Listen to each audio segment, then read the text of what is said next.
Olá, tudo bem? Sou um filho amado de Deus, vencendo nas áreas de depressão, síndrome do pânico, ansiedade. Meu nome é Roberto.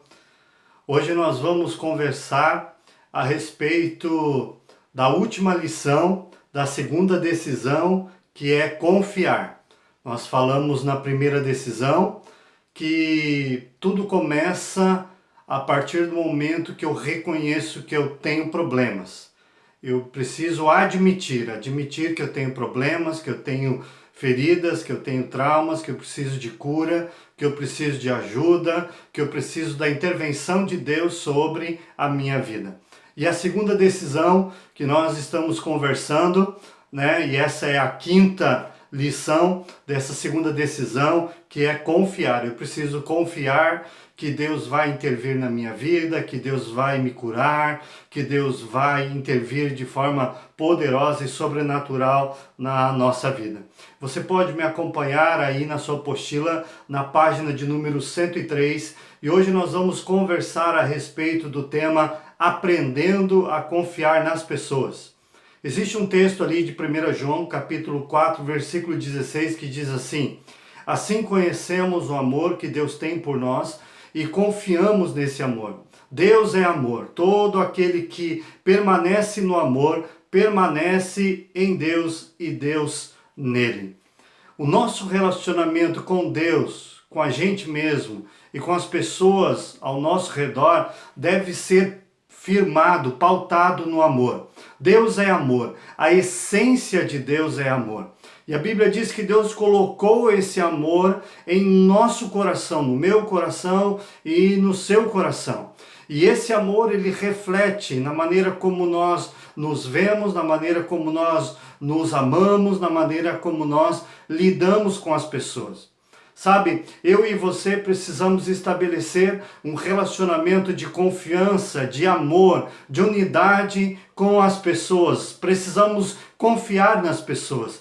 Jesus, quando veio até este mundo, ele estabeleceu 12 apóstolos, 12 discípulos, com os quais ele caminhou durante 3 anos, estabelecendo os valores do reino de Deus, estabelecendo relacionamentos saudáveis. E olha, se você olhar para os discípulos, você vai perceber ali que havia muitos problemas de relacionamentos entre eles mesmos. Alguns queriam ser maiores que os outros. Judas roubava da sacola das ofertas. No final do ministério de Jesus, todos o abandonaram, ninguém ficou com ele. E a Bíblia diz que Jesus os amou e os amou até o fim. E é esse tipo de relacionamento que eu e você precisamos estabelecer uns com os outros. Amar uns aos outros como Cristo nos amou. Esse é o padrão de Deus para mim e para você, e é isso que Deus quer estabelecer em cada um de nós, relacionamentos saudáveis. Existe o texto de Eclesiastes, capítulo 4, de 9 a 12, que diz assim: é melhor ter companhia do que estar sozinho, porque maior é a recompensa do trabalho de 2 pessoas. Se um cair, o amigo pode ajudá-lo a levantar-se. Mas pobre do homem que cai, que não tem quem o ajude a levantar-se. Um homem sozinho pode ser vencido, mas 2 conseguem defender-se. Um cordão de 3 dobras não se rompe com facilidade. Nós podemos perceber que existe uma crise de confiança nos relacionamentos interpessoais. As pessoas estão cada vez mais superficiais em seus relacionamentos, não estabelecem um relacionamento de intimidade, de cumplicidade, de companheirismo, de amizade, de conhecer o coração um do outro, e muitas vezes acabam estabelecendo relacionamentos superficiais, às vezes dentro da própria casa.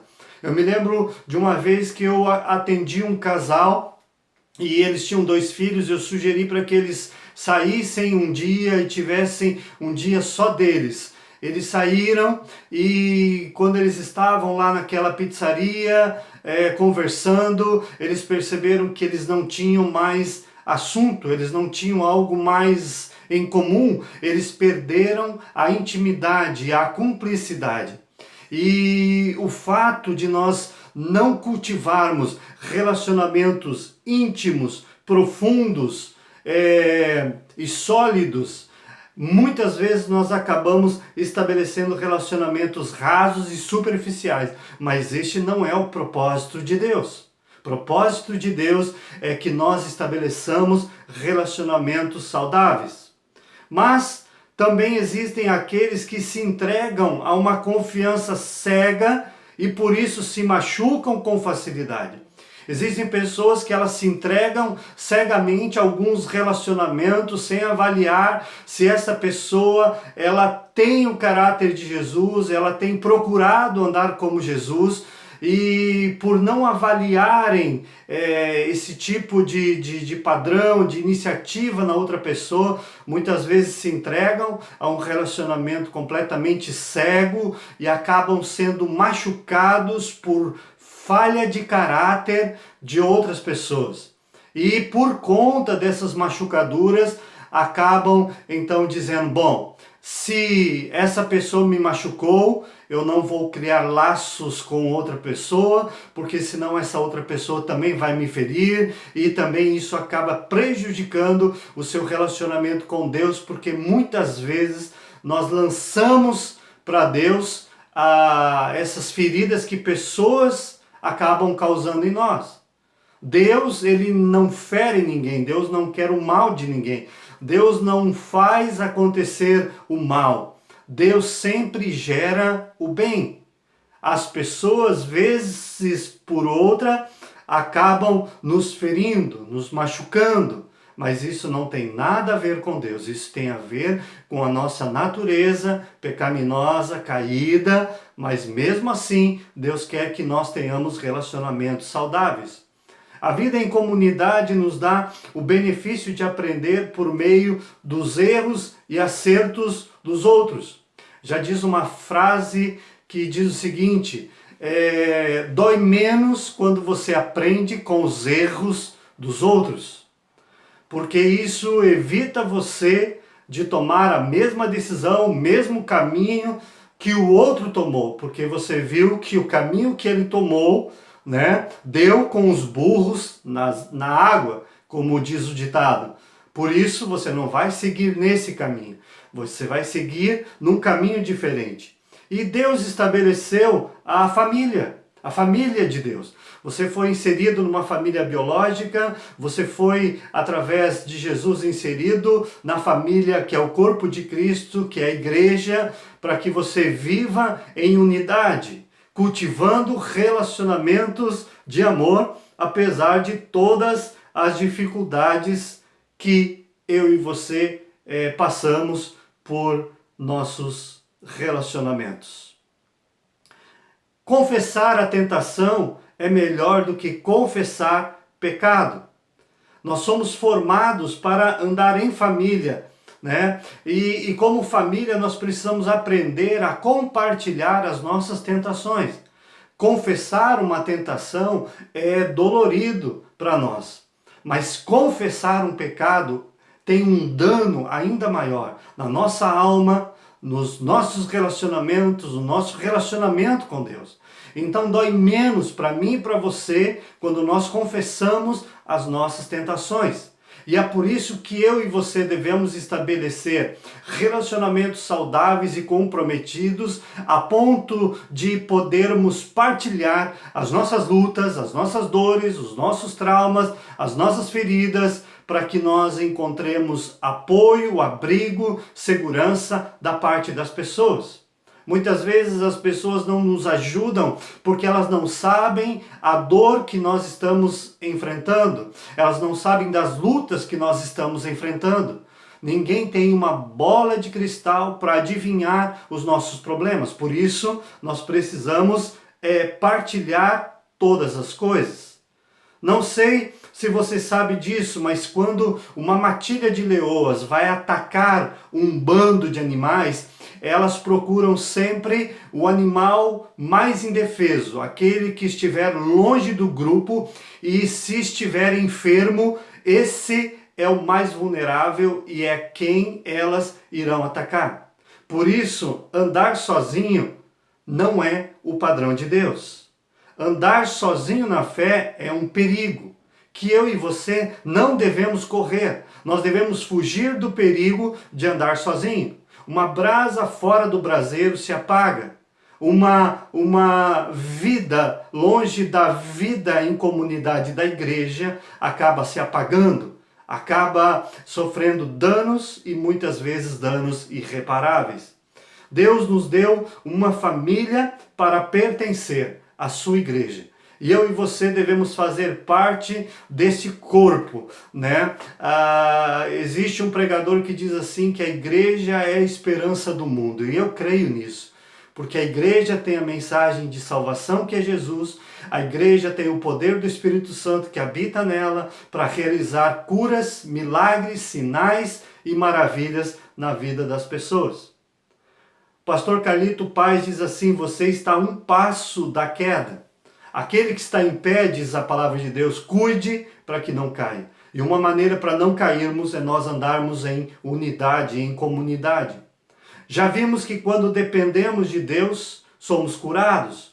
Quando vivemos na interdependência do próximo, dos mais experientes, então temos chaves mais poderosas para a nossa expansão, cura e vitória. Deus vai utilizar muitas vezes as pessoas para trazer cura para você. No 30 Semanas, através do grupo de apoio, através do seu confidente, através dessa troca de experiências, nós vamos sendo curados e vamos curando a vida das pessoas. Por isso, tudo que você fala é importante. Às vezes você pode pensar, mas isso que eu vou falar não é importante, não é significativo. Tudo é importante. Por isso, o que você falar é importante, vai edificar, vai trazer cura e bênção para a vida da outra pessoa. Claro, existem pessoas que erram como nós. E eu e você precisamos entender que nós vivemos numa família que é a igreja, que são pessoas imperfeitas, e nós vamos muitas vezes ter que perdoar 70 vezes 7, assim como nós queremos ser perdoados 70 vezes 7. E assim, se eu pedisse a você, olha, me prometa a partir de agora que você nunca mais na sua vida vai fazer algo para machucar qualquer pessoa. O seu cônjuge, filho, amigos, colegas do trabalho, nunca mais. Você conseguiria? É claro que não, e eu também não. Mas como é que a gente resolve isso? Através de uma simples palavrinha chamada perdão. Me perdoe, eu errei contra você. Né?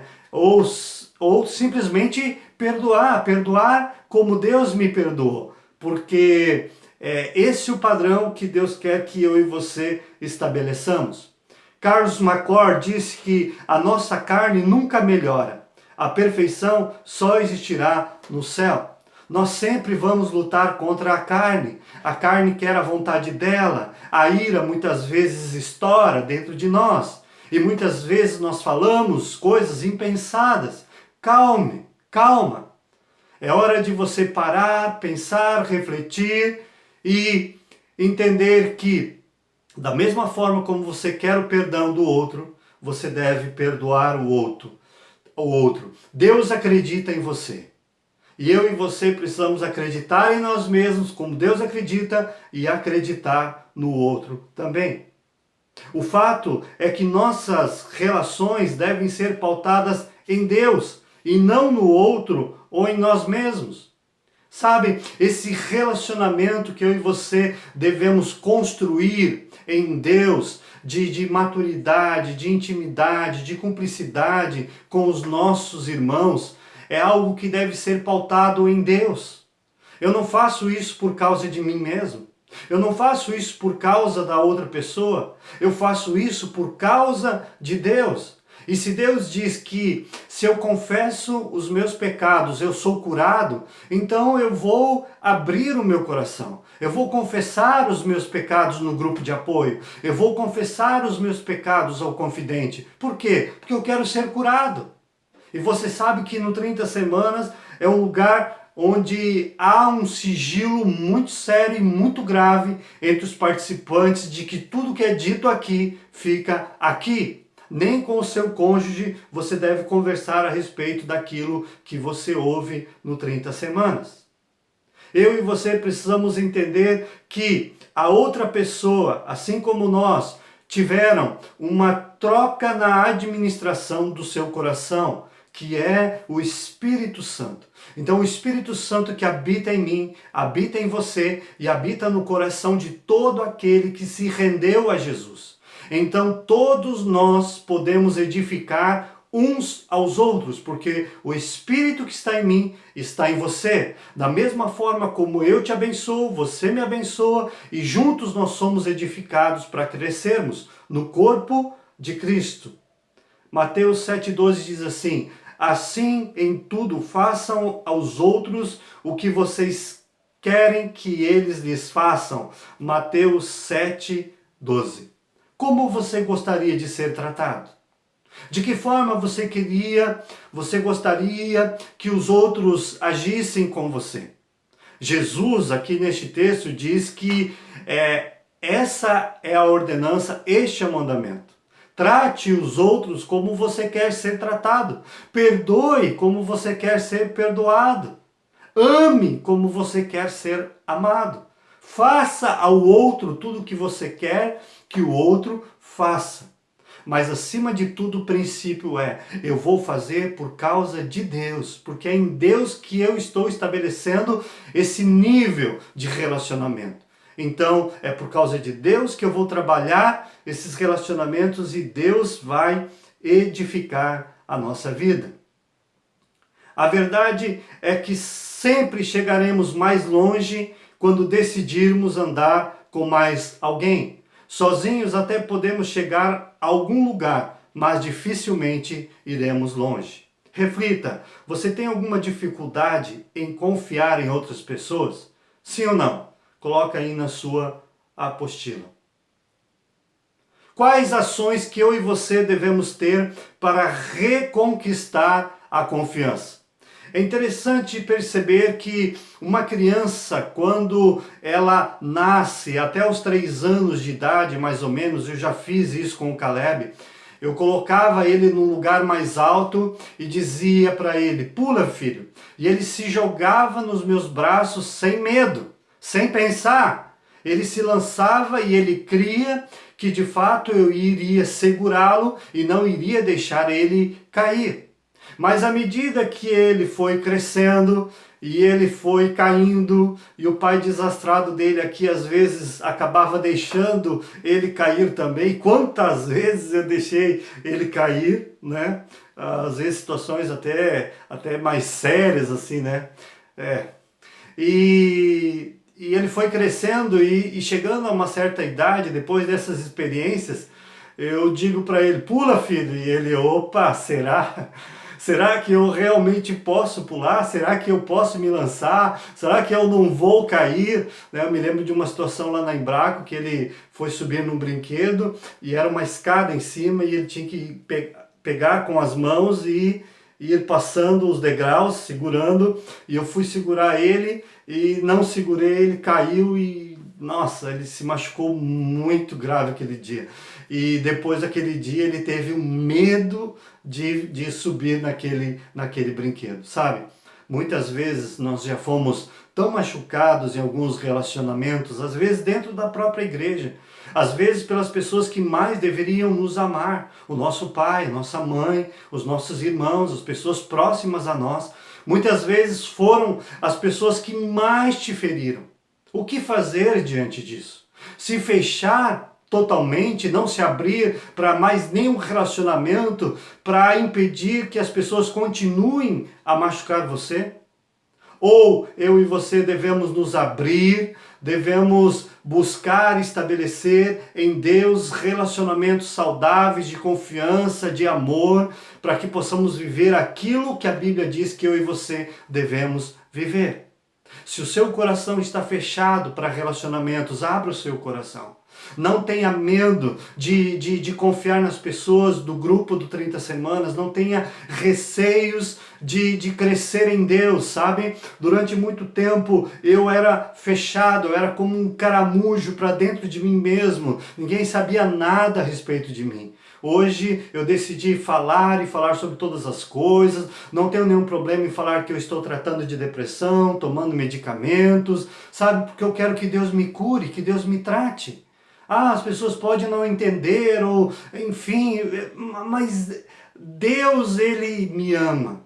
E quando eu abro meu coração confiando que Ele vai usar isso para me curar, então eu me exponho sem medo de errar, porque Deus usa isso para curar a minha vida. Para recuperar a confiança, decida parar de julgar. Romanos 14:13 diz assim: portanto, deixemos de julgar uns aos outros, em vez disso, façamos o propósito de não colocar pedra de tropeço ou obstáculo no caminho do nosso irmão. Primeira decisão que eu e você temos para estabelecer relacionamentos saudáveis, nós devemos decidir parar de julgar. Decida não julgar as pessoas. Você sabe que julgar é formar conceito, emitir parecer, opinião sobre, tomar decisão, deliberar na qualidade de juiz ou árbitro.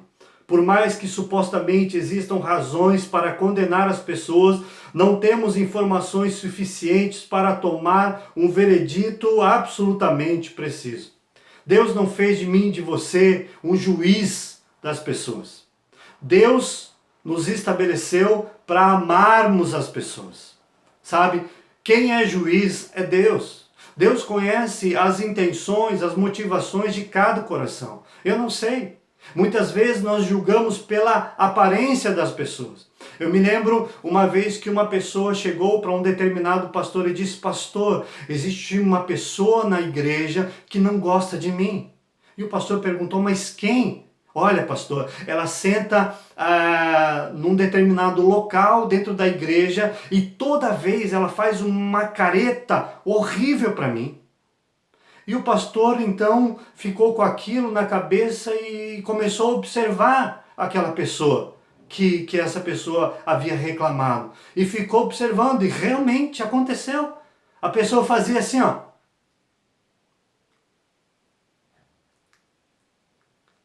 Sabe o que era? Era um tique nervoso. A pessoa tinha um tique nervoso. Sabe? Não tinha nada a ver com o outro. Mas como ele estava olhando justamente na hora do tique nervoso, ele achava que era para ele. E não era para ele. Sabe, muitas vezes nós fazemos a leitura errada das coisas, interpretamos de um jeito errado. Por isso, cabe a Deus julgar. O meu papel não é julgar, o meu papel é amar. Como aponta a palavra de Deus, não podemos nos colocar acima dos fatos e da situação de cada um. Entenda que não julgar é diferente de ser conivente com o pecado. É isso que nós precisamos entender, né? Não julgar é diferente de ser conivente. Se a pessoa ela está em pecado, a Bíblia diz que eu devo chegar para essa pessoa e falar para ela que ela está em pecado, porque a palavra de Deus diz isso. Mateus 18. Essa é a regra áurea da palavra de Deus. Se você ver o seu irmão em pecado, vá, converse a sós com ele e mostre-lhe o erro. Se ele não ouvir você, leve outra pessoa. Se ele não ouvir você nem a outra pessoa, traga para os líderes da igreja. Sabe? É esse o processo de cura. Eu não vou ser conivente com o pecado da pessoa, eu vou agir para tirar o meu irmão do buraco e não jogá-lo mais para baixo ainda, fazendo fofoca, falando mal dele. Eu preciso erguer o meu irmão, eu preciso erguer, não jogar ele para baixo, né? Eu não devo ser o juiz, eu devo agir sempre com amor. Decida reagir com amor, como diz sabiamente a Madre Teresa de Calcutá: quem julga as pessoas não tem tempo para amá-las. É uma verdade. Deus não nos chamou para julgar, Deus nos chamou para amar. Amem-se uns aos outros. Ame ao seu próximo como a si mesmo. Todos os mandamentos se resumem nesse mandamento. Ame ao seu próximo como a si mesmo. Porque quem ama não adultera, quem ama não rouba, quem ama não mata, quem ama não fala mal. Por isso que nós devemos amar. 2 Coríntios 5,17 diz assim: portanto, se alguém está em Cristo, é nova criação. As coisas antigas já passaram, eis que surgiram coisas novas. Reflita, você tem o costume de julgar os outros? Sim ou não? Em segundo lugar, decida falar no grupo de apoio. Irmãos, não queremos que vocês desconheçam as tribulações que sofremos na província da Ásia, as quais foram muito além da nossa capacidade de suportar, a ponto de perdermos a esperança da própria vida. De fato, já tínhamos sobre nós a sentença de morte, para que não confiássemos em nós mesmos, mas em Deus, que ressuscita os mortos. Ele nos livrou e continuará nos livrando de tal perigo de morte. Nele temos colocado a nossa esperança, de que continuará a livrar-nos enquanto vocês nos ajudam com as suas orações.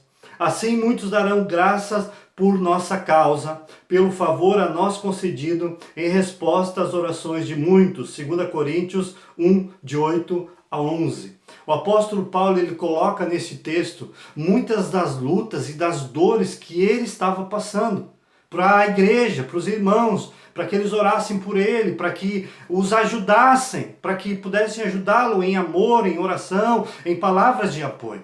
Da mesma forma, você tem no 30 Semanas o seu grupo de apoio. E é muito importante que você fale. Você não é obrigado a falar, você não é obrigado a fazer absolutamente nada que o 30 Semanas instrui você a fazer. Mas nós motivamos as pessoas a falarem no grupo de apoio, porque a palavra de Deus diz que existe um processo de cura quando eu falo para os meus irmãos. Porque ao compartilhar as minhas dores, as pessoas se identificam comigo e elas são edificadas com aquilo que eu falo e elas crescem. Elas crescem, eu cresço, eu sou curado, ela é curada, as pessoas são curadas, e essa troca que deve haver nos grupos do 30 Semanas é que vão gerar essa saúde, essa cura. À medida que o nosso relacionamento com Deus aumenta e conhecemos cada vez mais a Jesus, se torna mais fácil aceitar os outros como realmente são e não como gostaríamos que fossem. Há pessoas que estão lutando no 30 Semanas, às vezes com pecados, às vezes com enfermidades. E eu preciso amar essas pessoas, eu preciso ser apoio, suporte para a vida delas, para que elas vençam, para que elas enfrentem essas lutas e elas alcancem aquilo que Jesus tem para a vida delas. No 30 Semanas podemos encontrar amigos, irmãos e irmãs em Cristo para caminhar lado a lado a nossa jornada através das decisões. No grupo de apoio você encontrará pessoas passando pelos mesmos problemas que você, pessoas nas quais se pode confiar, com as quais você pode dividir suas experiências e crescer em Cristo. Um dos lemas principais no grupo de apoio é: o que se fala no grupo, fica no grupo. Até agora nunca houve uma quebra de partilha na nossa comunidade.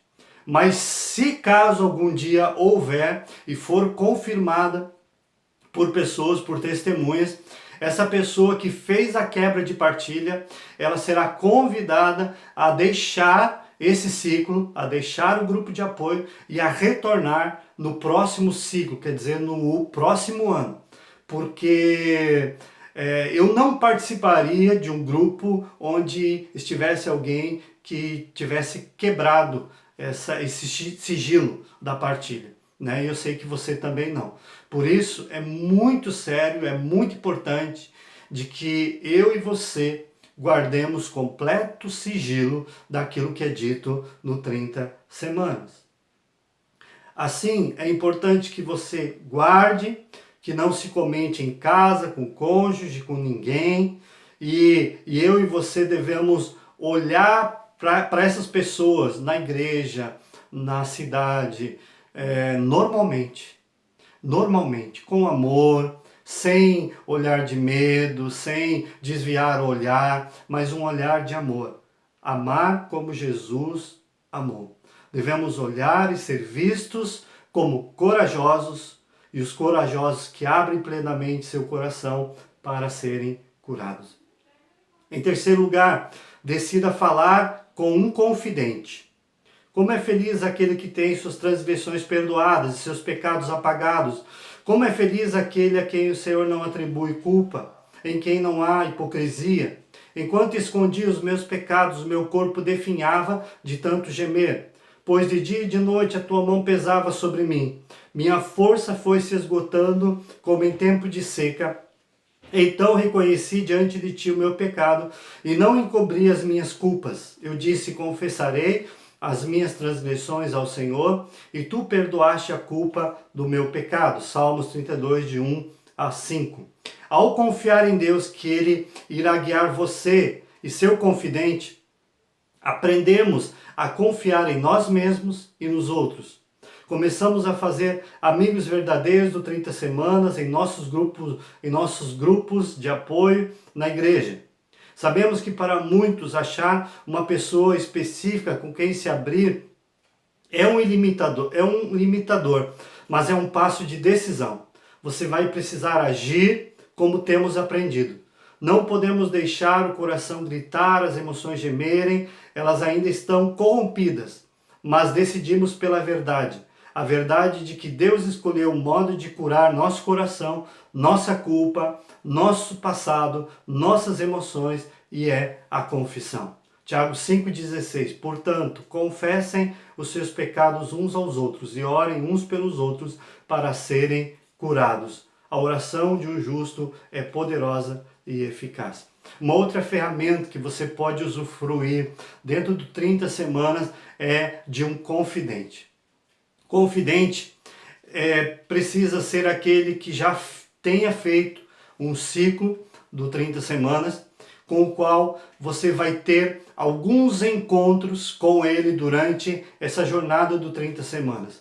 E nesses encontros não será em forma de aconselhamento. O confidente, ele apenas vai ouvir você, vai orar com você, vai às vezes passar a experiência dele no sentido de te motivar a falar das suas dificuldades, das suas dores, dos seus problemas, né? É uma ferramenta que você pode ter. No caso das mulheres, nós temos a Manu e a Jaque que fizeram todo o ciclo. Você pode procurá-las, escolher uma delas e dizer para ela que você quer que ela seja a sua confidente, e ela vai estar se programando para agendar com você. No caso dos homens, eu e o Sullivan, que já fizemos o ciclo, então nós seremos o confidente de vocês. Você pode nos procurar também para nós agendarmos isso. Só para lembrar algumas orientações a respeito da escolha do seu confidente, né? Primeiro, ore e busque a direção de Deus em relação à pessoa com quem você vai conversar e vai perguntar a ela se ela quer ser a sua confidente.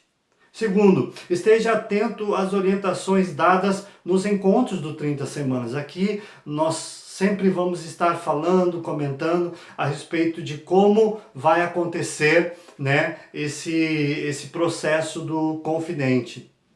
Terceiro, pode ser o líder do grupo de apoio, um voluntário que esteja servindo ativamente no programa, alguém de confiança, mas tem que ser alguém que já tenha feito o 30 Semanas. Deve ser do mesmo gênero, né? No caso, o gênero feminino atende o gênero feminino e o masculino é atendido pelo gênero masculino, sem exceções. A gente não abre exceções quanto a isso. Você pode não se identificar com a história de vida dessa pessoa, talvez seja uma história totalmente diferente da sua. Não tem nenhum problema quanto a isso. Entenda que o confidente não será o único e não será para a vida toda, né? Você pode ter outros confidentes ao longo da sua vida. Seja direto em falar com a pessoa e pergunte: você pode ser o meu confidente? Você pode ser a minha confidente? Certifique-se de que o confidente tenha feito, todo o ciclo, vivendo as 8 decisões, que viva de acordo com o que fala, isso é fundamental. Tem um relacionamento de amor com Jesus, expressa o desejo de ajudá-lo em seu processo de restauração, demonstra sensibilidade, compaixão, cuidado, esperança e que não tem pena de você, é um bom ouvinte, é forte o suficiente para confrontar sua negação ou procrastinação, oferece sugestões e não dá ordens, sabe compartilhar suas próprias lutas. Reflita, você tem um confidente? Sim ou não? Se tem, você pode escrever o nome dele aí, ou se não, procure alguém. Vamos pensar um pouco. Quais seriam as principais características de uma pessoa confiável? Pense um pouco. Quais, na sua opinião, seriam algumas características de uma pessoa confiável? Eu elenquei algumas aqui e eu quero falar para você. É alguém que tem presença, que estão presente na vida das pessoas, que estão do lado delas quando você precisa delas?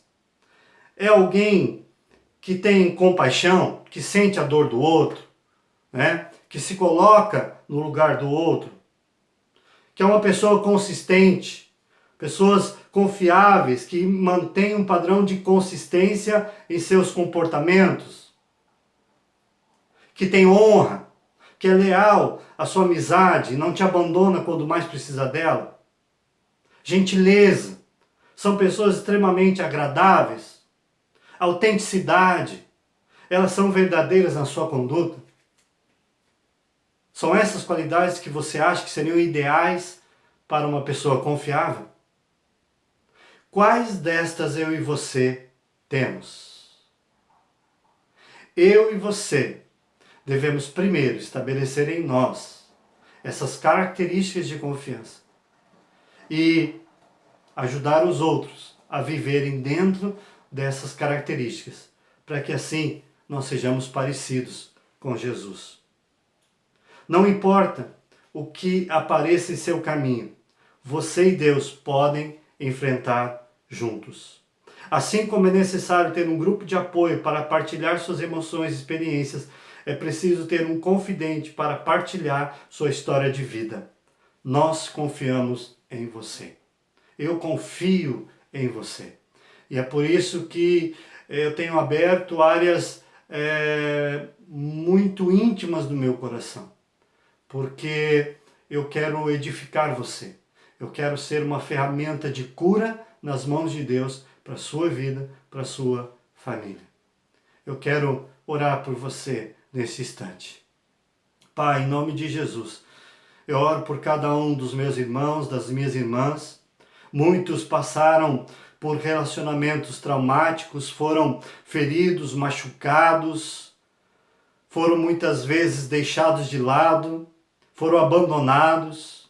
Mas eu quero pedir, Pai, que em nome de Jesus, o Teu Espírito Santo traga cura a essas feridas, a essas machucaduras, e que o Senhor restaure esses vínculos de amor pelas pessoas, para que eles voltem a estabelecer relacionamentos íntimos, profundos, de amor, de confiança, Pai. E que o 30 Semanas seja um instrumento para curar, para sarar e para transformar. Em nome de Jesus. Amém. Existe uma pergunta facilitadora que eu quero deixar com você. O que o levou a desconfiar tanto das pessoas? Lembrando que na sexta-feira, 20 horas, temos a partilha das mulheres e às 20h30 a partilha dos homens através do Hangout Meet. Deus abençoe sua vida. Um forte abraço.